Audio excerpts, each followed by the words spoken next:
Okay, so let's get started. So I am on the intro slide. So today we're going to be talking about eventual consistency and how you should embrace an optimistic design in the persistence layer. So today is going to be more of a high-level discussion and not really delving into Cassandra internals, although the eventual consistency discussion will center around Cassandra. A lot of these concepts also carry over to other distributed systems and not just databases. Next slide. So who am I? My name is Christos Kalantzis. I work for Netflix. I'm the engineering manager for a team called Cloud Database Engineering. We manage everything that is persistence in the cloud. And Netflix today stores about 95% of all our data in Apache Cassandra. For those who'd like to follow me on Twitter, that's my Twitter handle, or if you'd like to link with me on LinkedIn, feel free to do so. And so let's get started. Next slide. So Cassandra replication, let's do a Cassandra replication and consistency recap. Cassandra is an eventually consistent database. That means your data will get there eventually. So eventual consistency is a new term that's been coined in the last few years. Basically, it's replicating. Even in your old master-slave replication of MySQL, that was an eventually consistent model. Cassandra's model just takes it to multiple factors at a higher level. What I mean is, you're not just replicating from a master to a slave. You're replicating to multiple peers at the same time, and they are replicating to you. So what is eventually consistent? I mean, it doesn't mean data will get there a day from now. It's not going to get there a minute from now. It's not even going to get there a second from now. In most cases, in over 99% of the cases, your data is being replicated in milliseconds. So although the term sounds kind of scary, eventual consistency, really your data is going to get to all of your nodes fairly quickly. And in the small cases where it won't, there are remediation strategies within Cassandra to get that data everywhere and increase the consistency even more. But we're getting ahead of ourselves. So Cassandra also has a tunable consistency model. So yes, we keep on talking about how your data will eventually get there, but Cassandra's consistency level is tunable. So you can tell a statement to only return after all the nodes have gotten the data.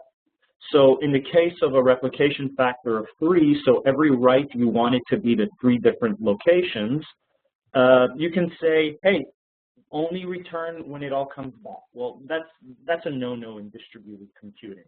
You can do it, it's fine. I'm sure there's use cases where that makes sense, but you're giving up a lot of availability and you're giving up a lot of performance. A lot of people have looked at Coram, Coram is replication factor divided by 2 plus 1 as kind of a sweet spot or a best of both worlds, if you wish. Fine, okay. I mean, that still allows you to use a few nodes in your Cassandra cluster and still achieve Coram. But again, you're waiting for more than one node to return the statement before your application can move forward. Again, it's meh. It's not a no, but it's not the ideal situation. And then there's replication factor of 1. Replication factor of 1, I think people should embrace it more, especially with the massive amounts of signals we are collecting these days. You know, forcing an application to wait while you're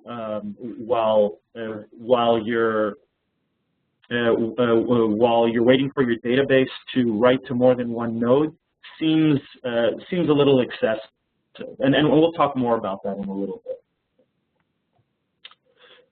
So back in the early 2000s, Christos, real quick, we're on slide 4, Cassandra Replication and Consistency recap.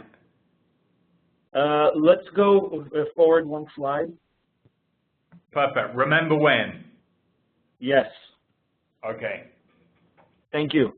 Sorry, I need to remember to tell you to move forward. So in the early 2000s, this model you see was very common. You had a database master who got all the rights, and then you had some read slaves for either backups or to be able to scale out your reads. The problem we were solving in the early 2000s was, hey, I've got some rights here, but a lot of people want to read this, and I need to scale for the internet. So we came up with these architectures so that applications will write to a master and read from multiple slaves. Next slide. But the slaves could lose transactions. So there was this feeling that statement-based replication, and I'll use MySQL as an example, that statement-based replication was flawless and you can never lose transactions. That's untrue. I've managed many and many MySQL quote-unquote clusters, and there were instances where the slaves lost or didn't get every transaction sent to the master. Now, the problem with this architecture is that if you notice, all rights are still going to the master. So all you've done is scaled out for reads. Today, with the Internet of Things and all these signals being collected, and web companies wanting to know and collect every piece of data that can possibly flow through their system, this model just doesn't cut it. You've got a bottleneck. The bottleneck is that one master collecting all the rights. You want a distributed database that can share the responsibility of collecting rights. That's where a distributed database like Apache Cassandra excels, because any node in the cluster can accept rights. And as a matter of fact, not only will it accept rights, it will copy them to other peers, but then where the consideration is, and the point I'm trying to get through with this presentation is, you are extremely limited by the throughput of the data you can collect if you choose a higher consistency level during write time. Next slide. Now, let's go back to our MySQL cluster. So we said that sometimes statements would get lost. Now, I'm sure there's some seasoned MySQL DBAs or DBAs in other RDBMSs in the audience today who probably wrote their own tools or came up with their own process to quote unquote repair a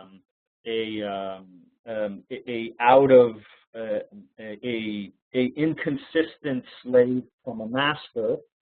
However, you know, they weren't simple, and I showed here at a MySQL prompt, if you run a repair database 1 or repair slave 1, there's no built-in functions to do that in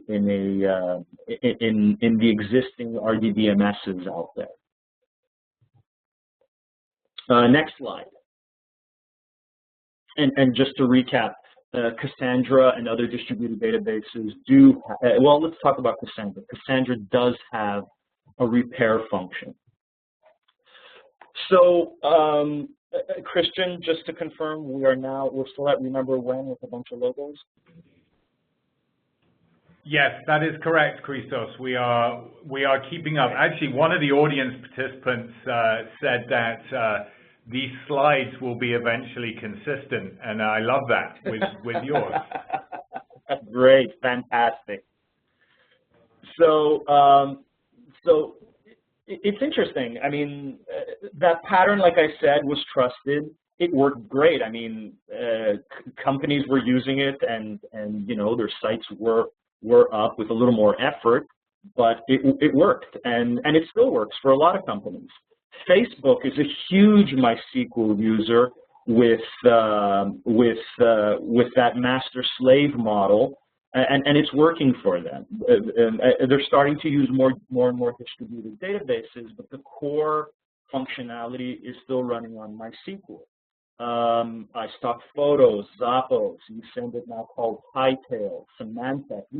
These are all companies that, although are currently researching distributed databases, and I know for a fact Apache Cassandra, they are MySQL shops who are using that master-slave replication. And again, you can do it. It's just so much more effort when the product will do it for you. Next slide. So Cassandra consistency concerns. These are quotes I've heard from people when I've done talks and talked to them about Apache Cassandra, and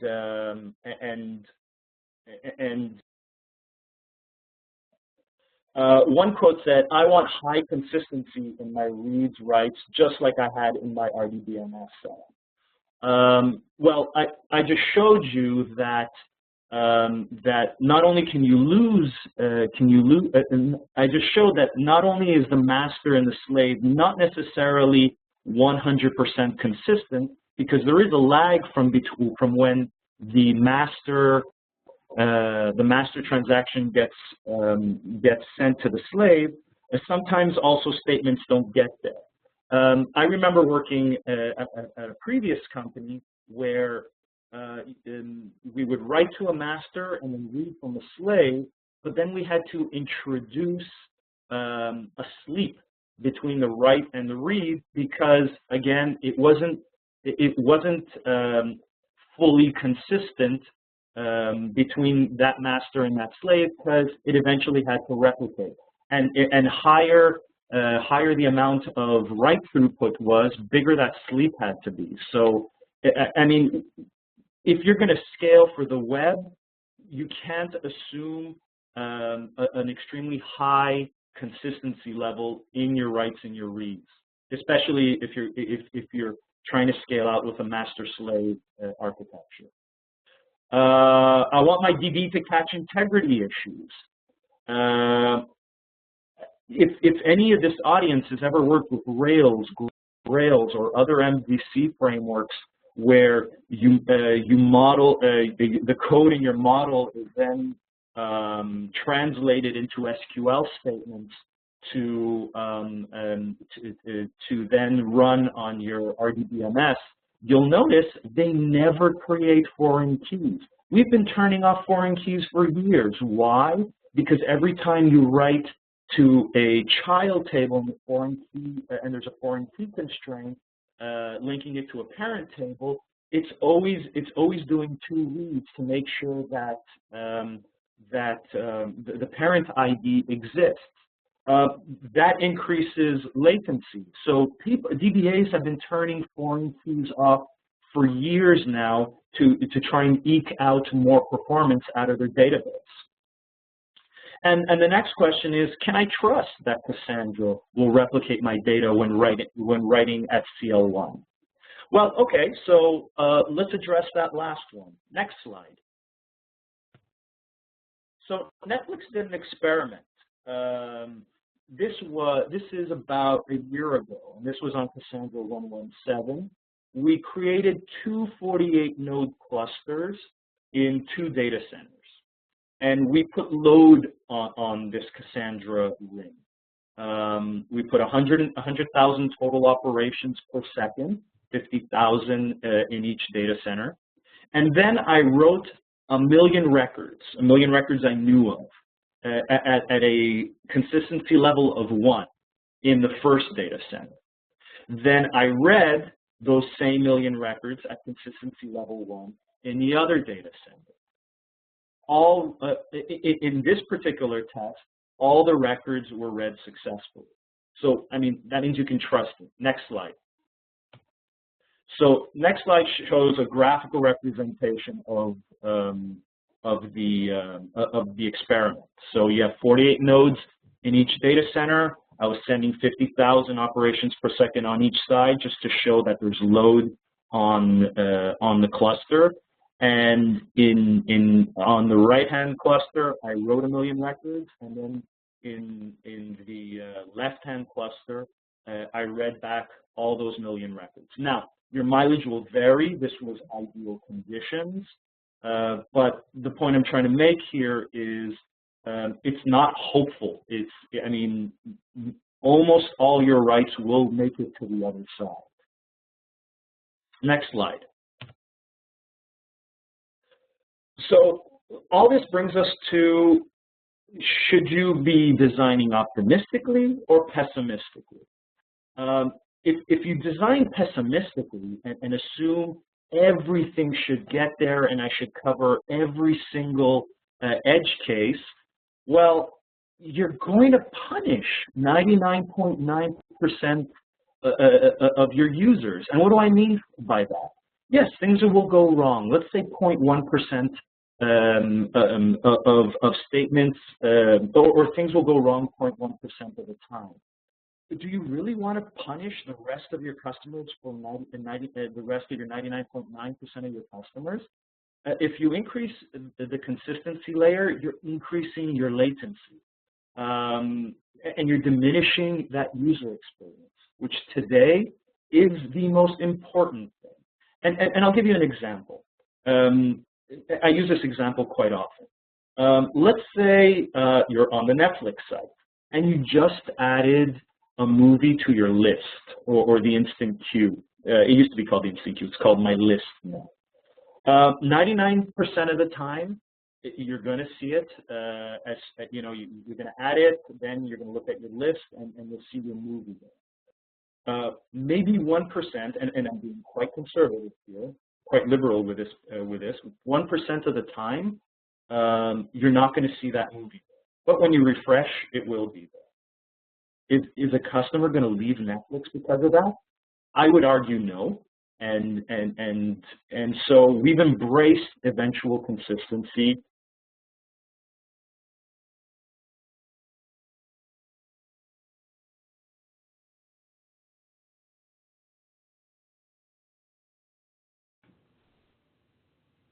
Maybe Christos's audio will become eventually consistent as well. Just bear with us, everyone. We will try to get Christos back. I was under the assumption that telephones worked in Canada, but maybe not. So just bear with us. If you have any questions up until this point as well, can definitely try and take some of those.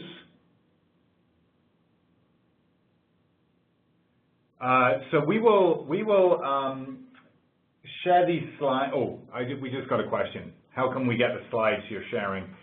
So we always post to Planet Cassandra the slides and the recording from each webinar, and we do that within about 24 hours of the webinar ending. So check back tomorrow, and the slides and the recording will be there. Yes, for anyone asking about being able to hear Christos, you cannot hear Christos at the moment, as he has been disconnected.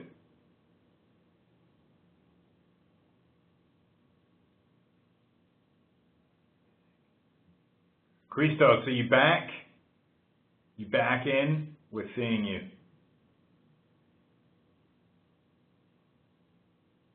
Still no audio, Christos.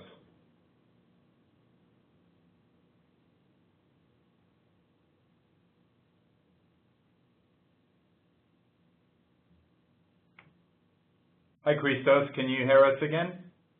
Yes, I'm back. Perfect, perfect. We did, so I made fun of Canada for having terrible telephones. I took a couple of questions from folks, and the great thing is we've got some fantastic questions coming in. We are still on optimistic versus pessimistic design. So you were just talking about, when we lost you, the higher consistency, higher latency question. Great. Don't make me a presenter. I can control it. It seems like every time I get turned into the presenter, that's when it freezes. So if we leave it as is, it looks like I can modify the slide. I can move the slides forward and backwards. So why don't I just take over from here? Can you hear me? So what are you saying, Christos? We should just advance the slides, don't give you the ball at all? No, leave it as is right now. I can change these slides, and you're just okay. So you are just changing them locally when you change them. No one else will see your slides move. So you still. Is that correct? Yeah, you still need. Okay. You still need to tell us to advance them for the audience to see. Interesting. Then why don't I go back to my slides locally and let you advance them? Perfect, perfect. So optimistic versus pessimistic design, slide 12 is where we're at right now. Great. Okay.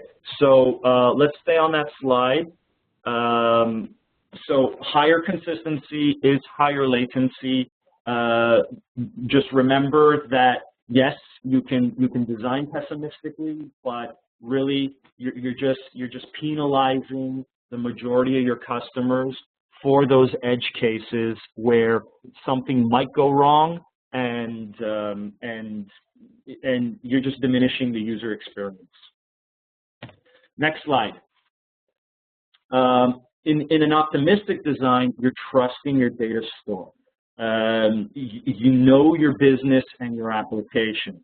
You're always asking yourself, is it really that important? And you can handle edge cases through contingency plans. So the point here is companies need to really understand their business, and developers need to be partners with the business team to really understand what they're building and what possible edge cases can occur and how we can handle them. I understand a lot of times engineers work as consultants and they're just brought in to solve a problem, and they really can't be as invested as possible. And fine, that happens. But really, the architects of these applications really need to be invested not just in the technological aspect, but really in the business. So I've already shown that you can trust Apache Cassandra with delivering the data. And again, your mileage may vary depending on the quality of the network between data centers or within a data center. However, you really need to ask yourself, is it important if something goes wrong X% of the time, and how will you handle those edge cases? So let's talk about those edge cases and how they're handled. Next slide.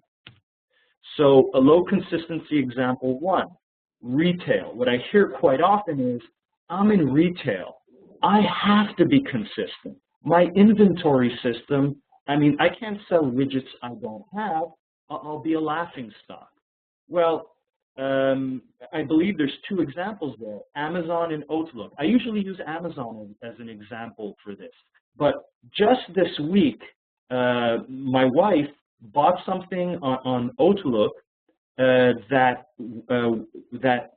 she believed was available for sale. Outlook sold to her, yet eventually contacted her and said, pun intended, eventually contacted her and said, oh, we're so sorry, we unfortunately do not have that in stock. We are refunding you, and we're also going to give you 10% of the purchase price towards credit of your of a future purchase. See, that's an example of business and engineering working together to come up with a contingency plan, which in this case isn't even technological. And in the end, my wife was very happy. She said, "Hey, bonus! They should sell me things they don't have more often. I get free credit towards my next purchase." You end up with a very satisfied. Well, you end up with a customer that is not upset. The experience was very smooth because of a very fast persistence layer. However, things did go wrong. You know, my wife might have been the 1 millionth customer, and at 1 million, you know, this issue happened. However, they handled it right. Let's look at another example. My favorite one. I'm in banking. Banks, you know, banks need to be consistent. You can't not be consistent in a bank. Well, banks have been eventually consistent since the beginning of time. The banking system is the ultimate eventually consistent system. And as you see here, I've got a quote from Matt Feil, co-founder of DataStax, who says, banks make a lot of money off of eventual consistency. If I overdraft, they charge me. Now, you know, fine, another reason to hate banks, I guess. But, you know, they've embraced it, and they've got a contingency plan. And unfortunately for us end users, their contingency plan is to blame us and charge us more money. But the point here is that even in industries where we usually look at sacred cows of full consistency, they've embraced eventual consistency. Next slide. Hurdles faced. Well, other than the technological hurdles for today, for this presentation, the hurdles faced by you will face, you audience who are convinced of the merits of eventual consistency, you will face hurdles. And some of that is, you know, your engineering colleagues are maybe stubborn. I mean, you know, 1 + 1 = 2 to them, not eventually 2. So, you know, you're going to have to convince some people that this is the right thing to do. Middle management, wow. So some of the hugest hurdles I've ever faced were these middle managers whose mantra is nobody ever got fired for buying, you know, fill in the blank, IBM, Oracle, whatever. Look, I mean, the way they are evaluated is uptime. Uptime based on a set of throughput and number of errors, and because the game is stacked that way against them, well, they see the adoption of eventual consistency and a new technology like Apache Cassandra as something that could potentially lower their evaluation. The middle management needs to be convinced that it is in their best interest to go this way and embrace eventual consistency. And quite honestly, some companies are just going to have to change the way they evaluate their success and what success means to them. You need to engage the product teams to implement some type of contingency plans. Like I mentioned earlier, you have to care about your product. And I'm talking to you engineers. You have to care. You have to understand the business. If you don't understand the business and you can't explain why you need to do this in business terms to the product teams, then that's going to be a huge hurdle to convince them that it's okay to sometimes sell a widget that you don't have in stock. Next slide. So how to overcome those hurdles? For the other engineers, prove it in a POC. Show them that, you know, you can throw a whole bunch of data to Cassandra and it'll make it there. And if it doesn't, well, what percentage of it won't make it there? Show them the benefits of the improved user experience. Show them that if you do it at Coram or at all, that your throughput will go up significantly as you lower that consistency level. I believe Google released a white paper back in January about a super consistent distributed database, and they were able to achieve a throughput of the hundreds of transactions per second. I mean, the conclusion of their white paper was you can't do super high consistency in a distributed system and expect high throughput. It's just a fact. And lastly, and after trying to convince engineers, trying to convince middle management and the product team, and we still don't get it, well, maybe you're working for the wrong company. Netflix is always hiring. Check out jobs.netflix.com. Next slide. So that's the end. I think we have about 20 minutes left for questions, and I'd love to answer some of these questions. And Christos, we do have some questions already, so we'll get started. Thank you very much, Christos, for weathering the technical difficulties there. Keeps us on our toes. Life would be boring if everything worked too well, I think. Okay, so Tim is asking, what about the generalized argument? Use SQL Server if you want consistency, or presumably any other relational database. Use NoSQL if you don't care. Although bland, it's enough to turn off many managers and execs. So even DataStax talks about polyglot persistence. There is no one solution, one size fits all in the persistence world. And again, I go back to the intro of my presentation. You know, there are going to be use cases where you need a super high consistency, and in that case, by all means, use something that is that meets your needs, your compliance needs, your technological needs. However, wherever you can adopt eventual consistency, do so, because it'll just make your user experience that much better. Okay, great. I think you addressed this one in the presentation multiple times, but it's probably just worth reiterating. So at Netflix, you know, as you work with Cassandra, how long do you have to wait until you can read the data out of Cassandra? So it depends on the pattern you're talking about here. So if you're talking about a read, modify, write pattern, chances are that's an anti-pattern, first of all, in Apache Cassandra and any distributed database. You don't want to do that. However, there is no wait. You write it and then you can read it. When you write to Cassandra, it's not a sequential writing to the slaves.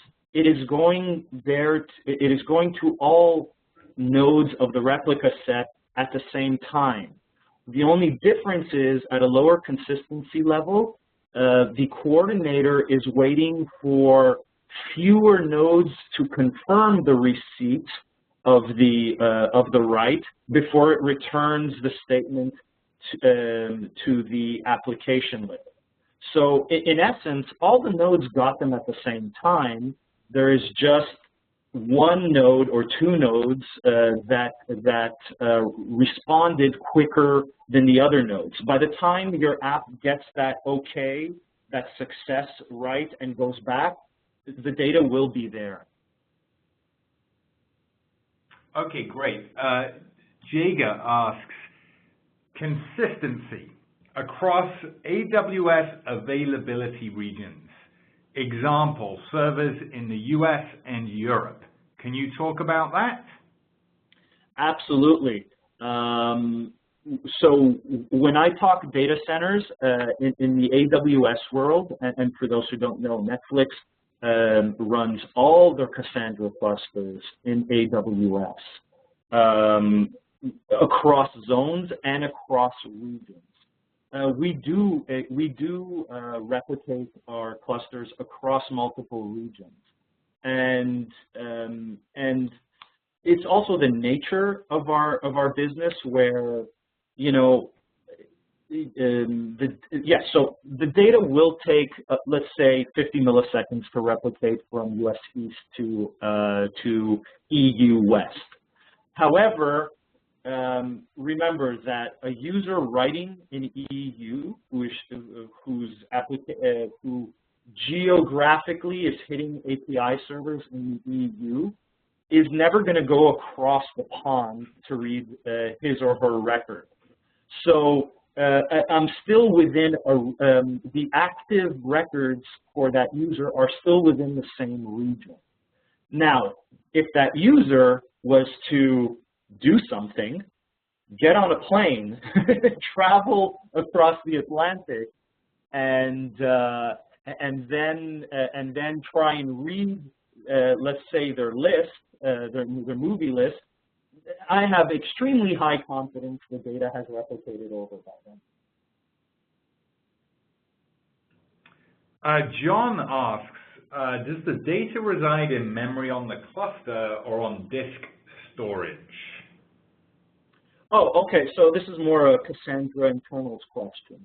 So data first goes to memory in some mem tables, and then periodically, and I won't get into all the different things that can flush data from a mem table to the SS tables. However, periodically, data will be flushed from memory to disk.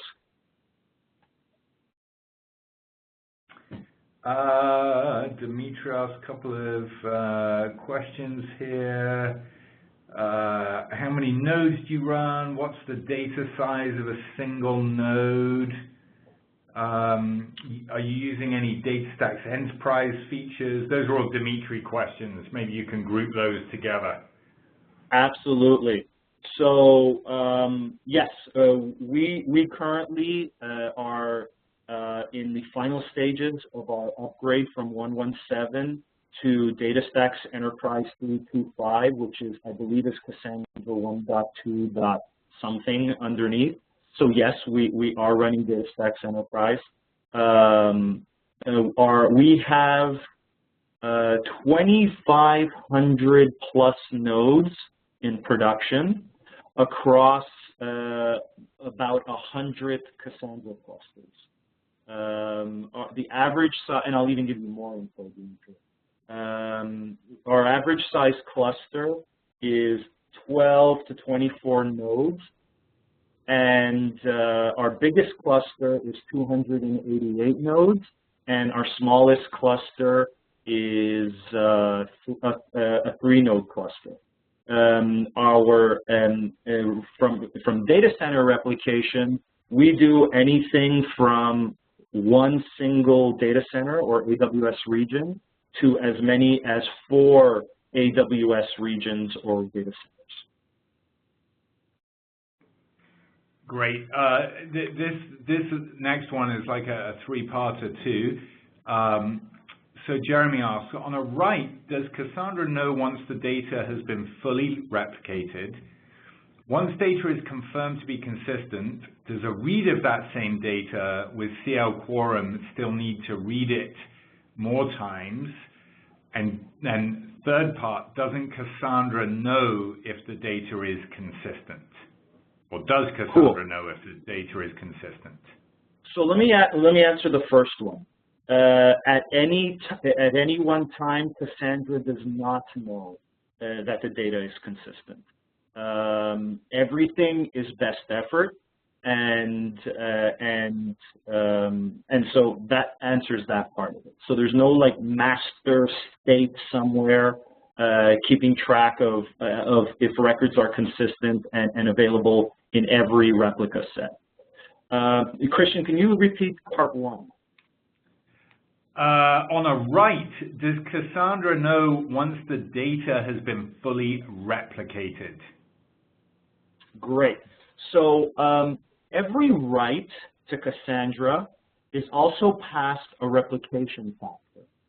So if you passed replication factor all, then the coordinator part of the node that your application spoke to will wait for all replicas to have received the data before it releases the statement back to the application. So at a high consistency level, Cassandra not Cassandra itself, but Cassandra organically will know that the data is everywhere because it wouldn't have released the statement back to the application. At a lower consistency level, as you go down at Coram or at consistency level 1, the coordinator of the node you hit in your cluster will wait for X amount of nodes to respond before releasing the statement. But there is not a centralized kind of knowing what data is consistent and what is not.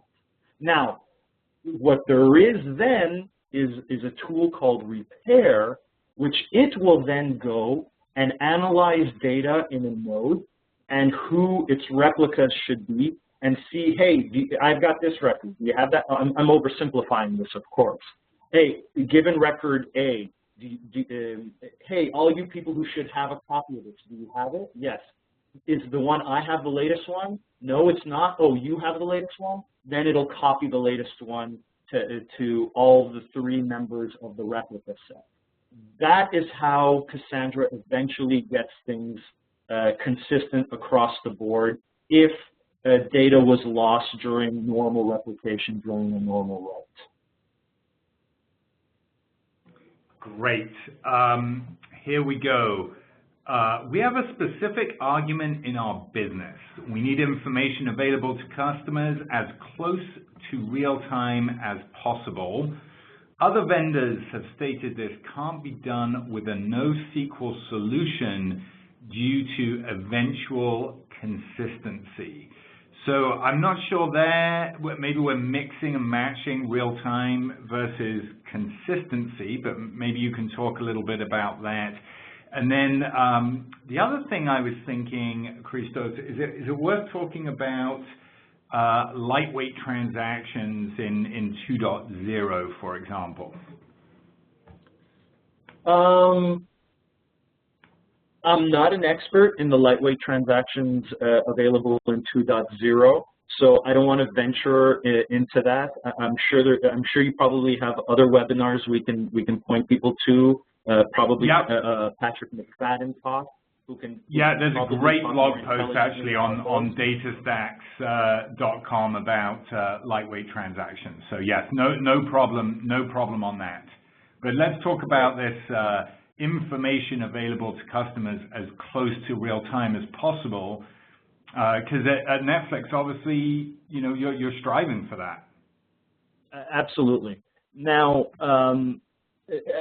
without knowing more about the use case, you write to Cassandra, it's available, it's there. I don't know how much more real time than you write it, it's there, you can read it, you can get. I think, you know what, I'm not going to venture to, I'm probably going to stop at, hey, it's just a database like anyone else. You write something in there, then you get it out. Where eventual consistency comes out is not the speed at which you can access the data. It is It is more as the data is everywhere and replicates across your cluster, how consistent will every read be as you read it out? Okay, great. And in the case of Cassandra, you write it, you can read it. There's no lag. Okay, thank you very much. Here is I know this information is available in the Netflix case study, I believe, but what was the main reason or features of why you switched from a relational database to Cassandra? So, that's a great one. So when we decided to go to the cloud, so Netflix was an Oracle shop. You know, we don't hide it. Everyone was doing it back then. So are we. But as we decided to go to the cloud, we needed something that can run on commodity hardware, that could be distributed, that could replicate across multiple regions. And being a Java shop, we wanted more control on the persistence layer. We wanted to look at the code. We didn't want something with a million bells and whistles. We wanted something simple that acted as a persistence layer, and then we can move logic higher up in the application stack. But so being open source was important for us. Being open source in Java was great because Netflix is a Java shop. But the real kicker was it's multi-directional, multi-data center replication. That was, and tools in it to correct itself if need be, run repairs, and make the cluster consistent. Those were the kickers. And for anyone looking at other distributed databases that have those needs to be able to run in multiple data centers, not in a DR scenario, but as an active-active scenario, then even today, Cassandra is the only one that'll do it out of the box. Yeah, boy, Cassandra has this reputation for, massive scale, but more and more lately, over the last, I'd say, 6 to 9 months, we actually see companies who have very, very small data sets. In no way, shape, or form could you say they are big data at all. But this requirement for always-on availability across multiple data centers is more and more a driving force for why we see people transitioning from relational databases or even other master-slave systems in NoSQL land to Apache Cassandra. So, Christos, I know you looked at a bunch of NoSQL systems. I don't know specifically if Couchbase was one of them, but I have a Couchbase specific question here. You comfortable with that or no? I'd like to pass. I'd like to hear it, but no, I will pass. I'm not that versed on Couchbase. Yes, me neither. And it's a performance question. How is the performance compared with Couchbase in terms of reads, writes? I don't know. I don't know either. And if somebody can actually share that, I'd love to hear it as well. And again, and I'll say one thing. And not knowing Couchbase's performance, but you're not. Although Cassandra performs really well, you're not running Cassandra because of TPS rating, transactions per second. You're running it for high availability. You're running it for scalability. You're running it because you've embraced eventual consistency and have that huge amount of throughput coming in. Cassandra will scale linearly.